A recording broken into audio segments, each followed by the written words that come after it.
It is my great pleasure to welcome you to the museum and to our exhibition-related programming.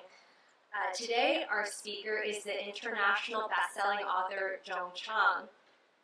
Jung is the author of Wild Swans, Three Daughters of China, which has sold more than 15 million copies worldwide, except in China, where it is banned, as are all of her books.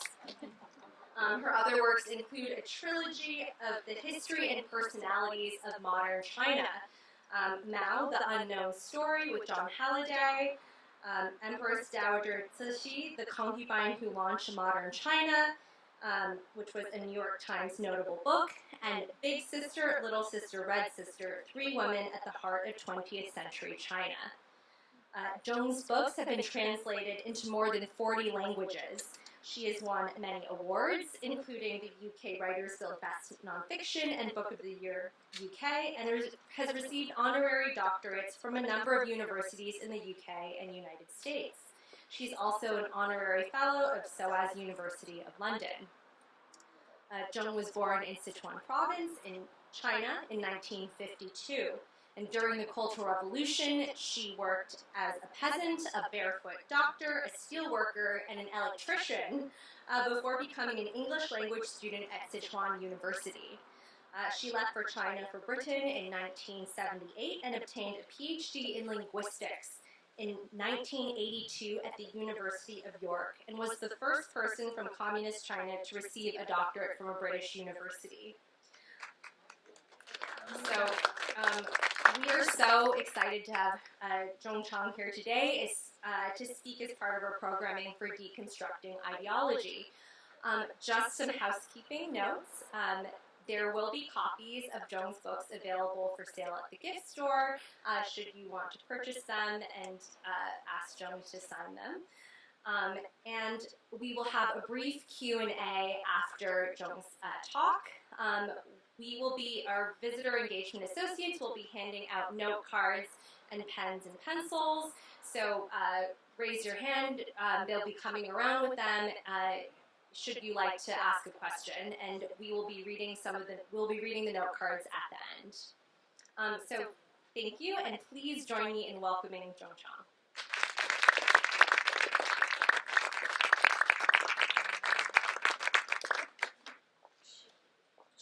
Okay, thank you very much for coming. And I feel actually in this incredibly beautiful place with this wonderful weather. I wish I could say something really happy and amusing, and we all have great fun. But unfortunately, I'm here to talk about the Cultural Revolution and my own experience in the Cultural Revolution, which is the most painful period in my life. Now, the Cultural Revolution started in 1966 when I was 14, living in China, in Chengdu. Now, my world was immediately turned upside down, and the schooling was stopped, and children were encouraged to abuse their teachers. And in my school, which was founded in 141 BC. My school was very old. There was a great temple of Confucius, many statues.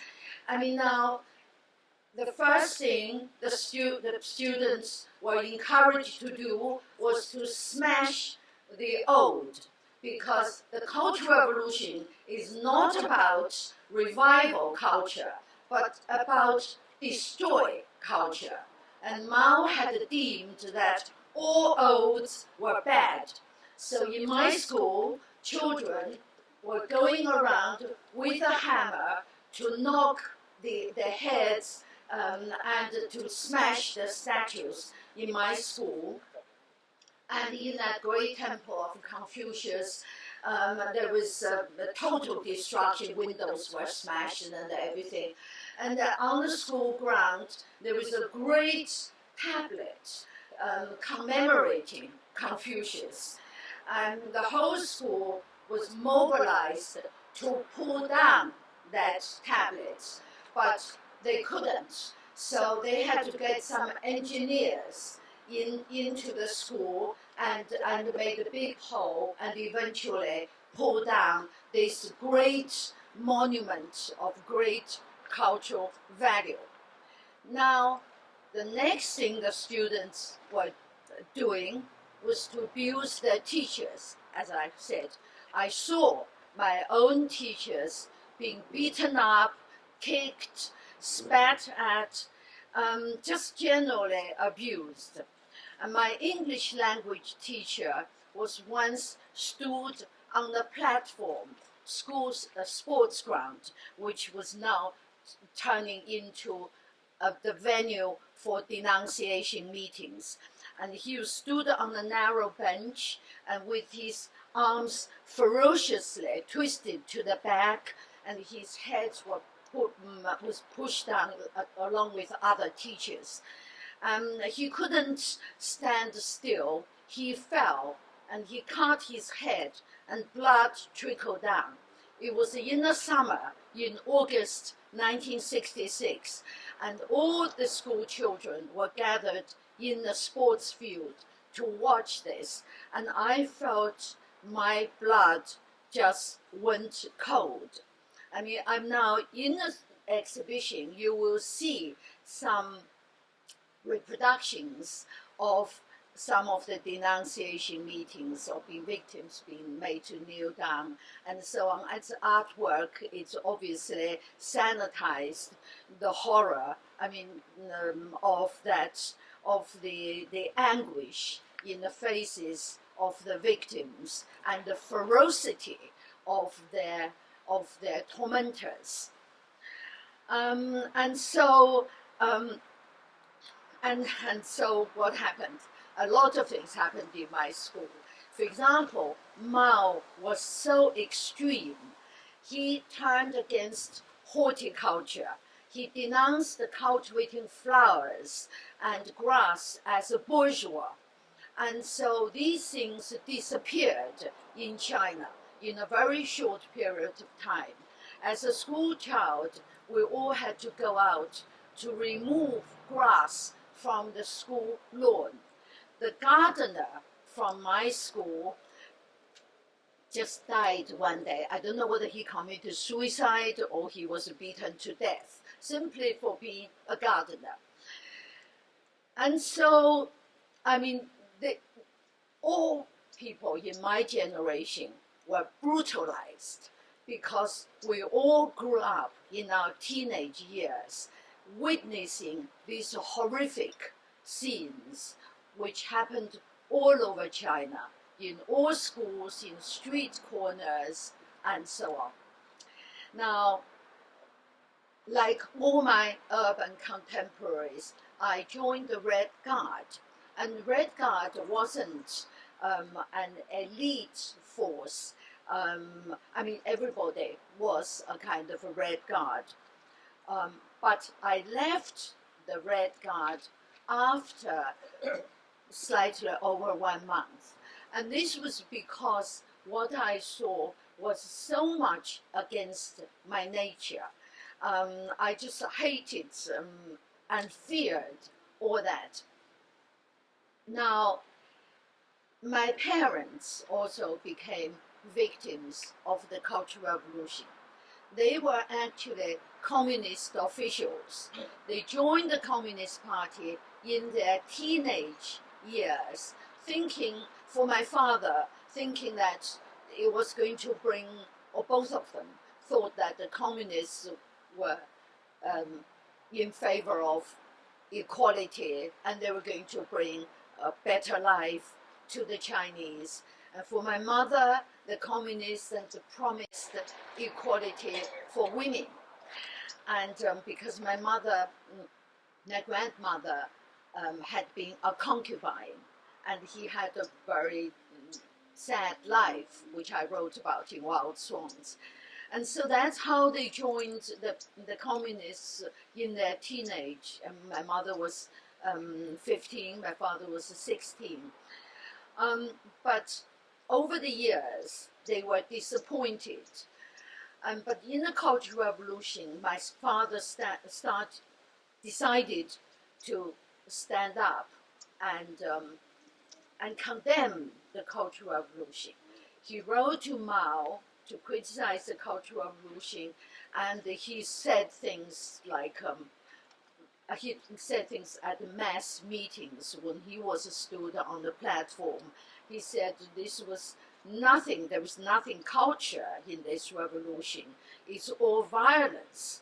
And so my father and he directly criticized Mao. So as a result, he was arrested, tortured, driven insane.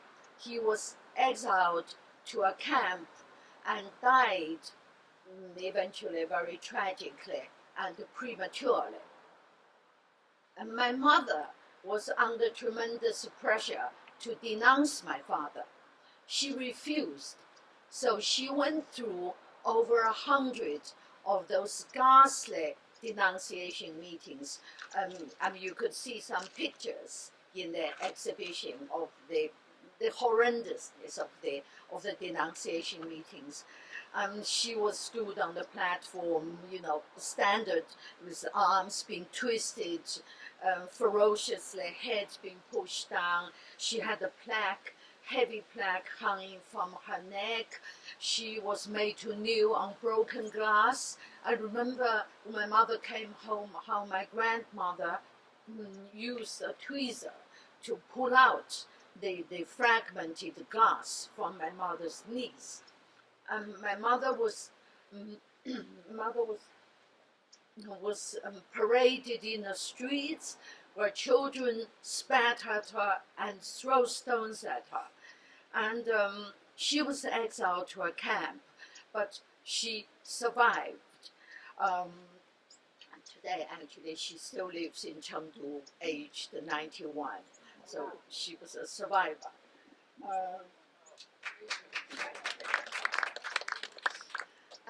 My family, we children, were under tremendous pressure to denounce our parents.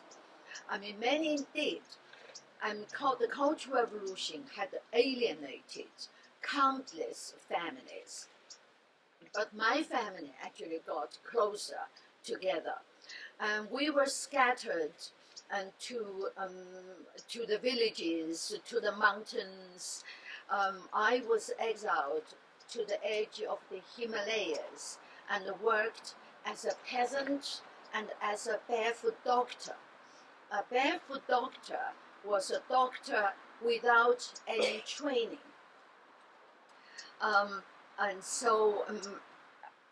Was a doctor without any training. And so my mother, I was a barefoot doctor, and I couldn't, there were other, okay, anyway, I'll leave that one. And that was the Cultural Revolution.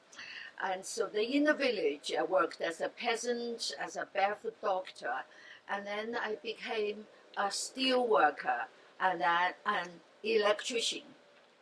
I remember when I was a barefoot doctor, in those years, schools were closed all over China. Books were burned all across China.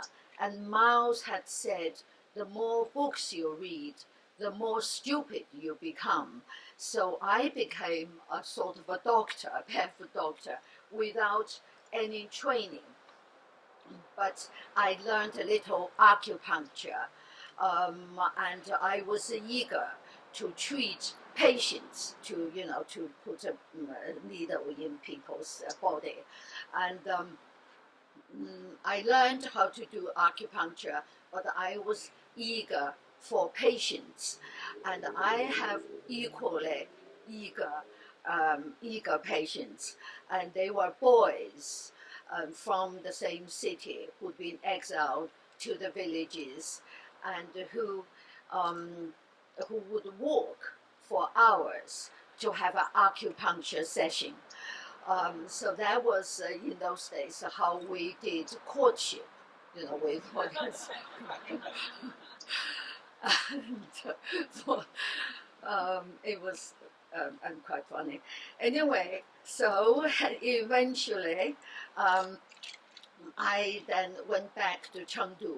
I became a steel worker and an electrician.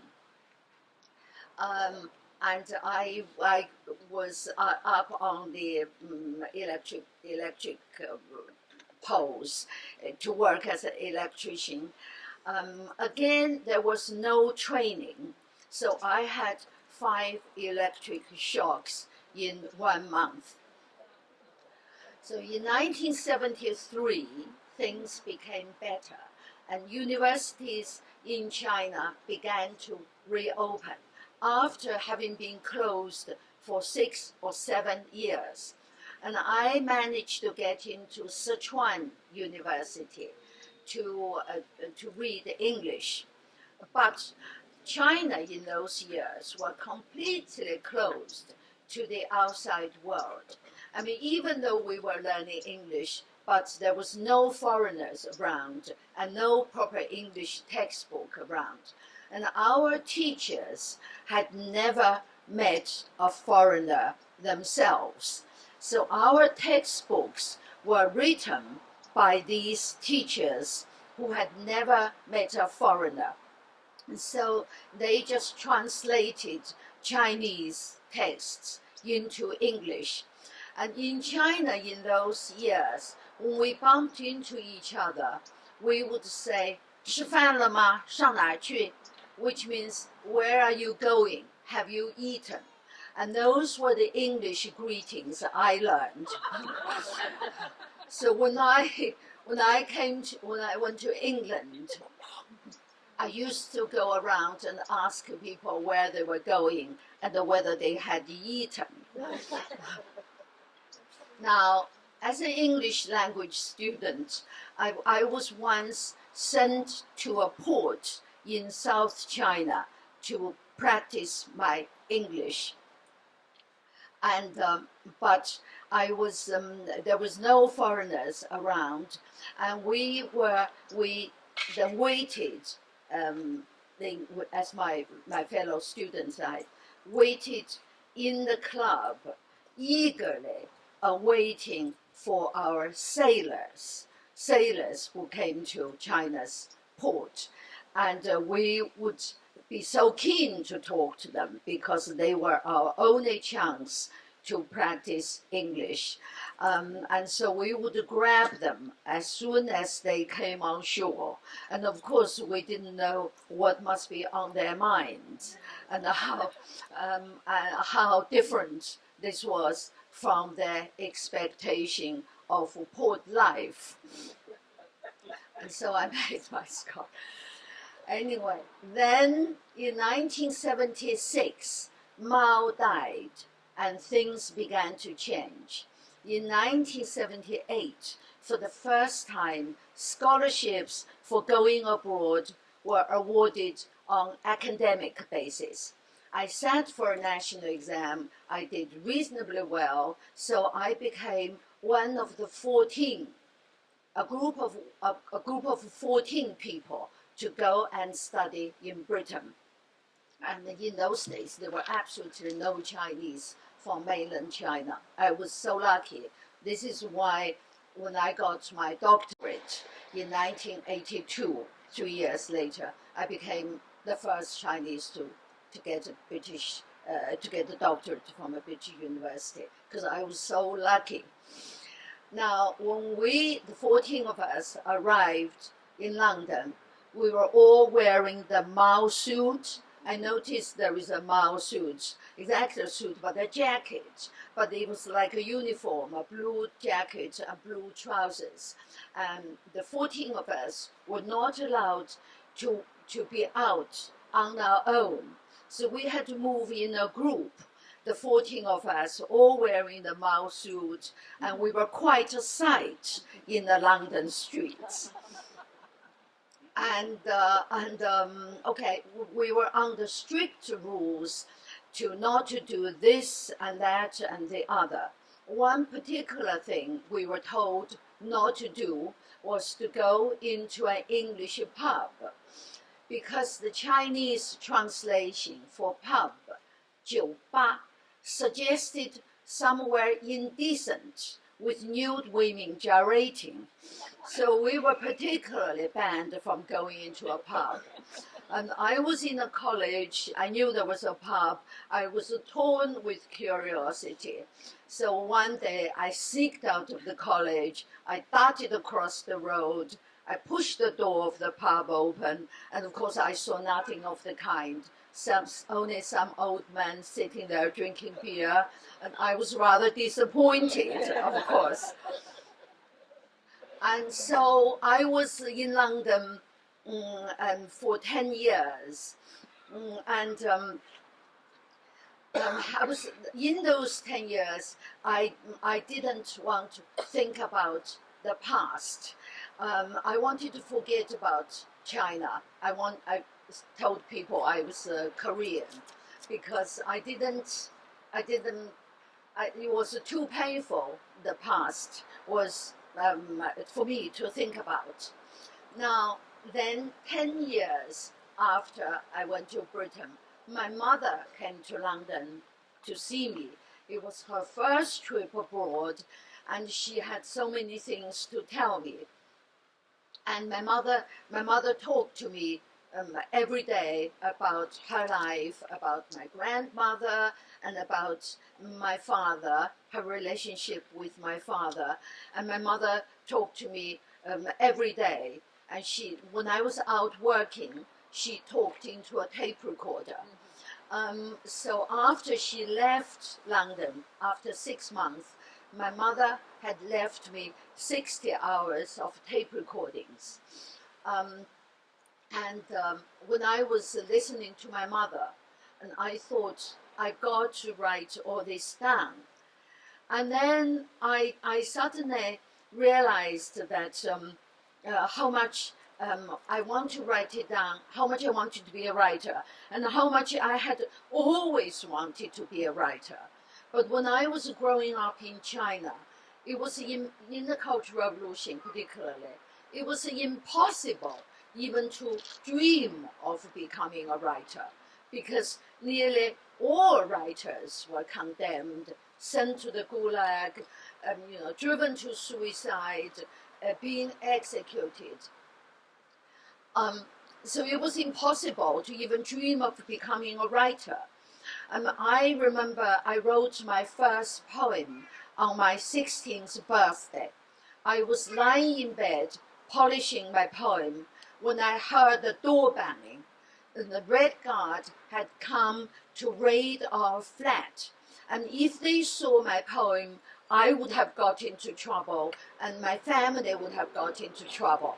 So I had to quickly rush to the bathroom to tear up my poem and flush it down the toilet. And that ended my first venture in writing. But the desire to write never left me. So when I was being exiled in the edge of the Himalayas, and when I was working as an electrician and checking electricity supplies on top of the electricity poles, I was always writing in my head with an imaginary pen. But I couldn't put pen to paper. Now, when I was listening to my mother, and I just suddenly, this urge to write just overcame me. And also it seemed to me that my mother seemed to know that I had this unspoken dream. She was helping me to fulfill my dream, because otherwise why would she talk into a tape recorder when I was not there? And so after my mother left, I sat down and I transcribed my mother's tapes, and I started to write Wild Swans. And it took me only 2 years to write this rather big book, and because so much of that had been written and rewritten in my head. And so Wild Swans transformed my life, and I became a writer. And now I was thinking about what next I should write.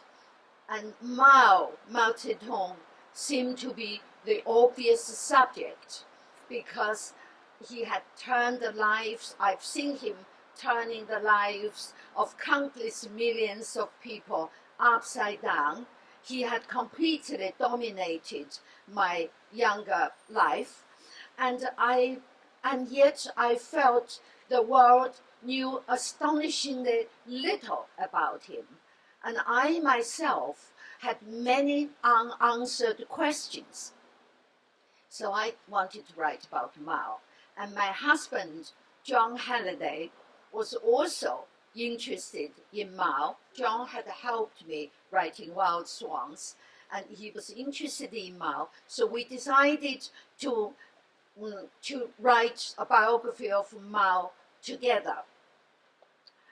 Now, we divided our research by language because I'm Chinese, so I dealt with the Chinese language sources.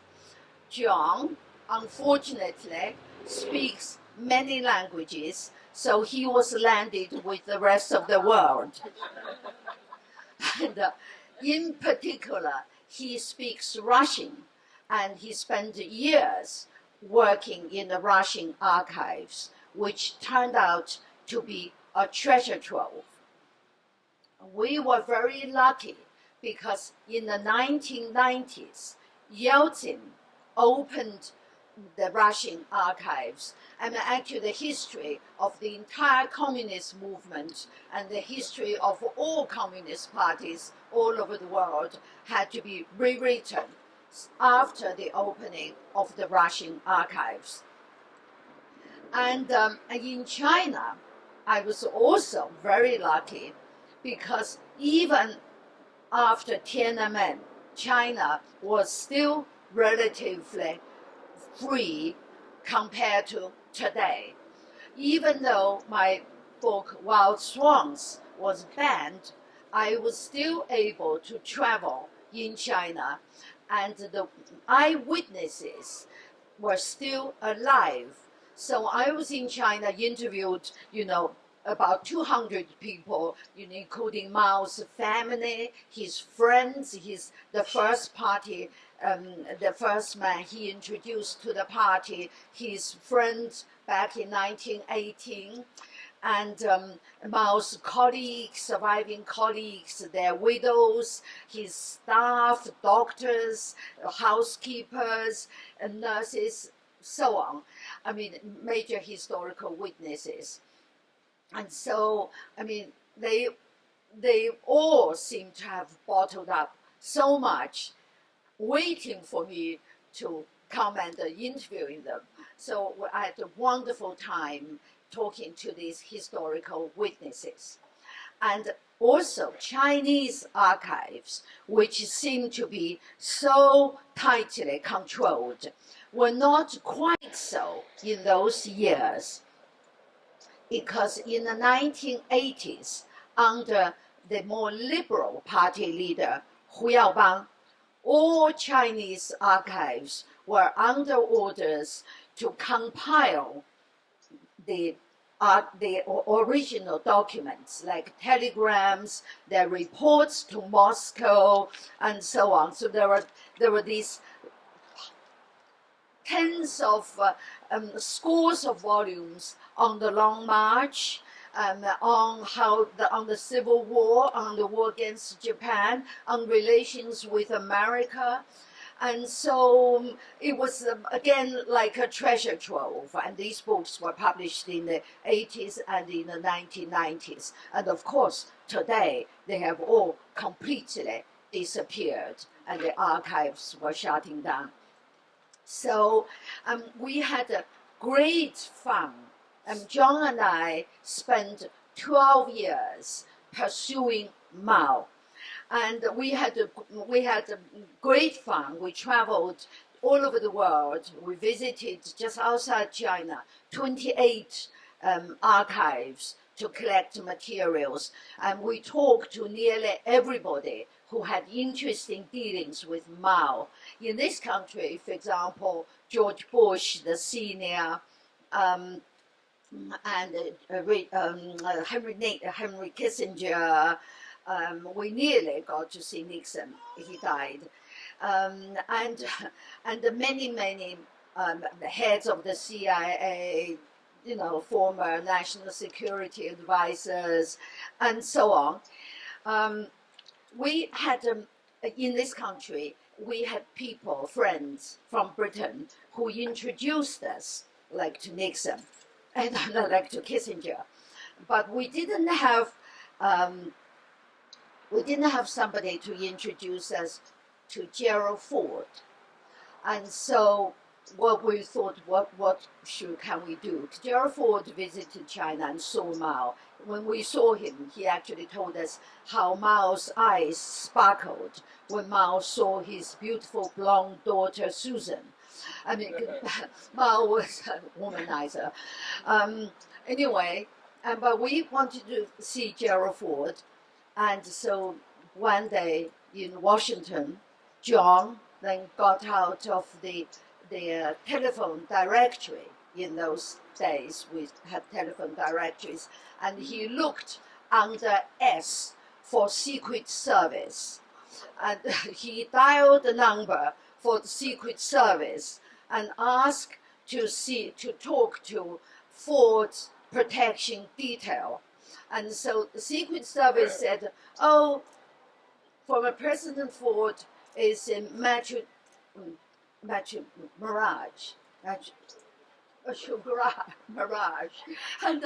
And here is the number for his secret protection detail. But the time now is not quite right. You have to wait for a few hours or something. So after a few hours, we ran, and they picked up the phone. We introduced ourselves, and we got an interview. And this is America, was particularly America in those years, pre-9/11. I mean, it was just such an incredibly open and positive society. Now, we had great fun. I mean, do you know this, somebody called Mobutu Sese Seko, who was the dictator of Zaire, now Congo, the resource-rich Congo. We wanted to interview him, but one day, Jon and I were in Hong Kong in our hotel room after 2-month interviews in China. And Jon was in the bathroom reading his local morning paper. He suddenly yelled, "Guess who is in this hotel? It's a Mobutu." He said, "Shall we try to find somebody to introduce us?" And I said, "Jon, I've done 2-month interviews. I'm exhausted. I'm going to the hair salon." So I went to the hotel hair salon, and 10 minutes later, who but Mobutu strutted in. And he was sitting very close to me, like just there. And he was under this hair thing, and he had bits of cotton wools around his head, bits of towels around his neck, and he was trapped. So I then asked for the hair salon phone to be brought to me. I mean, in those days we didn't have mobile, yeah. This was in the 1990s. So I rang Jon in our bedroom. I asked him to bring down this album, the album of us with the world's dictators or statesmen. And so when I was led to have my hair rinsed, I passed by Mobutu. I said hello. He was trapped. I showed him the album, and I asked for an interview. he looked at the album and he knew everybody except one woman, Imelda Marcos. Do you know this former Filipino first lady? So he sort of nodded and saying, basically okay. And then the next morning, his assistant called, who's also his doctor, called our room and said, "This morning is no good. The president is having a manicure and a pedicure." And so we fixed it for that evening at 7 o'clock in his presidential suite, and we had a wonderful interview. Okay, so then Imelda Marcos, we went to see in the Philippines. She had a particular flirtatious relationship with Mao, because when she saw Mao, she was wearing this glorious Filipino national dress. And Mao, who was half blind, Mao's eyes sparkled when he saw Imelda, and he was, his hands were shaking. He picked up Imelda's hand and kissed it. And we in China, in those years, we had no films, no theaters, no museums, nothing except newsreels, which we occasionally see. So we all saw this scene on the newsreel. In fact, we interviewed Mao's photographer. He said, when he saw Mao did this, this was in the Cultural Revolution. Yeah? I mean, anyone who did this gesture would be condemned as a bourgeois and being subjected to denunciation meetings. He was so afraid, he didn't dare to take a photograph. But the news camera was running and recorded this moment, which is a picture in our book. And so Mao then, now just in the Cultural Revolution, from 1966, women were not allowed to wear skirts. Red Guards wielding scissors would be standing in the streets, cut your trousers. So we're all wearing this uniform of blue baggy pants and a top. Now, and Madame Mao had to wear this as well. But Madame Mao got very jealous when she saw that Mao was flirting with Imelda. And Madame Mao then decided to devise a national dress for the Chinese, for Chinese women. And obviously she wasn't very good. So she designed something which we saw the athletes women wore when they went occasionally abroad. China was opening tiny gap. They went abroad, they were all wearing this national dress, and they didn't look good. So even though we were hungry for fashion, we universally rejected Madame Mao's design. But of course, then since she opened the door, women were not allowed. Women began to be allowed to wear skirts. So I remember very well, as an adult, I wore my first skirt in 1975, the year after Imelda's visit. Okay, now Imelda Marcos was batting her eyelashes furiously at my John. And she at one point said to me, "Now, don't you think Western men simply don't understand us Eastern women?" And John asked him, "Have you come across any Western man who understands you?" She said, "Only one person, Richard Nixon." And then she said, she sort of flattered us. She said, "Oh, I think your project is the ideal combination. The Western intellect and the Eastern heart. But before I protested that I also have a brain, and John certainly has masses of a heart, she had said, perhaps after the biography of Mao, you would like to write about another third world leader, of course meaning herself. But of course, after our Mao book was published, we became such persona non grata in China, and we never heard from her. Now, writing the book, as I said, took Mao and me, took John and me, with Mao being the third party in our marriage, for 12 years. It's the most glorious, happy 12 years in my life. Of course, we discovered many, many tragic facts, like, we said in our book, we knew that Mao was responsible for at least the death of 70 million Chinese in peacetime. And every day I was astonished by how evil a man could get. And I think the one particular thing that stuck in my mind was about the famine.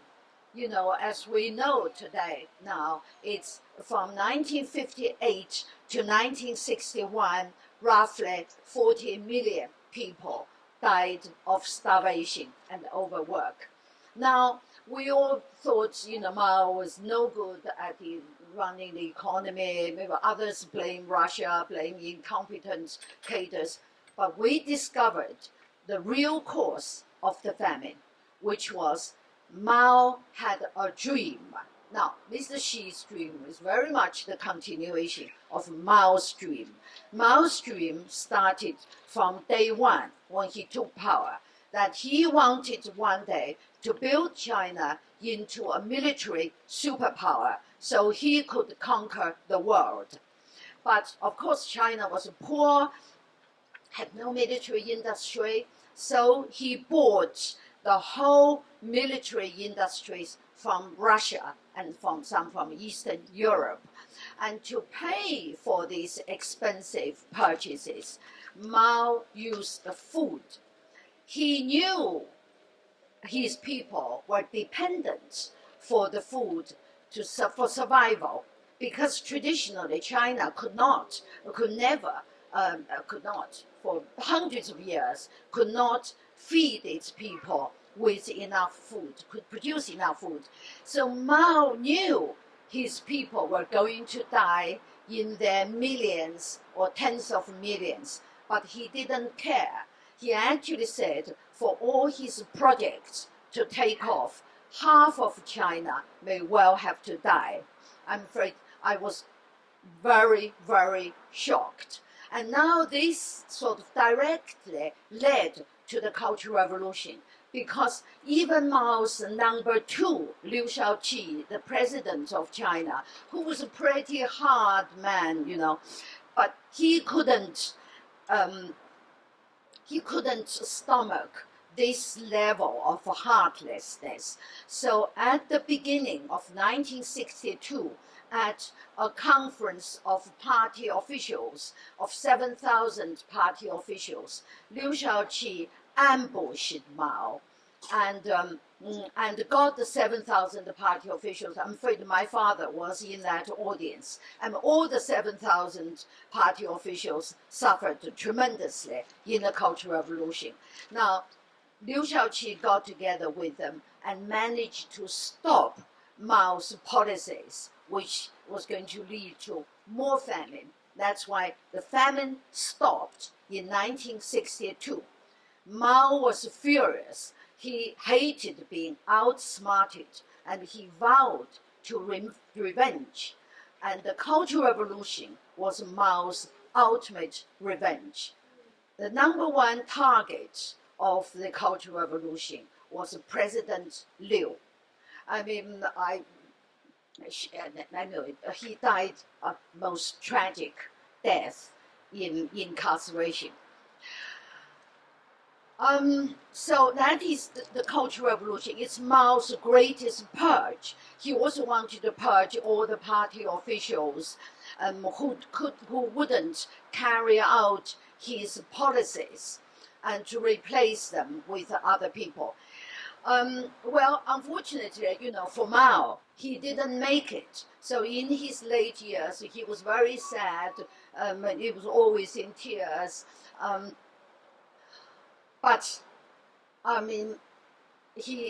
then eventually he died, and the Cultural Revolution only ended with his death. Okay. Thank you very much. Thank you.